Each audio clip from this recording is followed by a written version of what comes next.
English premier লিগের নতুন মৌসুমের শুরুটা একদমই ভালো হয়নি দুই জায়ান্ট ম্যানচেস্টার সিটি এবং ম্যানচেস্টার ইউনাইটেডের। প্রথম ৩ ম্যাচে মাত্র একটি করে জয় পেয়েছে তারা। এমনই কঠিন সময়ে রাত ৯:৩০টায় ইতিহাদে ম্যানচেস্টার ডার্বিতে মুখোমুখি হচ্ছে দুদল। উলভারহ্যাম্পটনকে হারিয়ে ইপিএলের নতুন মৌসুম শুরু করে ম্যান সিটি। অবশ্য সেই ধারাবাহিকতা ধরে রাখতে পারেনি তারা। এরপর টটেনহ্যাম এবং ব্রাইটনের কাছে হেরে বড় ধাক্কা খেয়েছে গার্দিওলার শিষ্যরা। জাতীয় দলের হয়ে আর্লিং হাল্যান্ডের ফর্মে ফেরার পাশাপাশি নতুন গোলকিপার জিলানলুইজি দোন্নারুমা এই ম্যাচে সিটিজেনদের বড় ভরসা হতে পারেন। তাই ঘরের মাঠে ম্যানিউকে হারিয়ে জয় ফিরতে মরিয়া থাকবে সিটিজেনরা।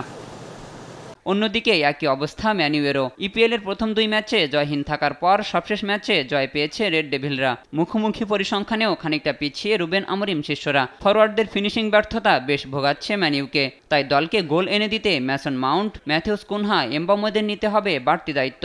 সবকিছু ছাপিয়ে মৌসুমের প্রথম ম্যানচেস্টার ডার্বিতে হাড্ডাহাড্ডি লড়াই দেখার অপেক্ষায় football প্রেমীরা।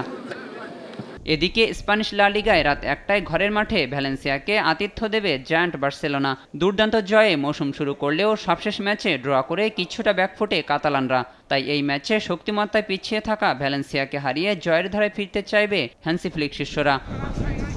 Shahinur Alam, sports desk, দেশ টিভি।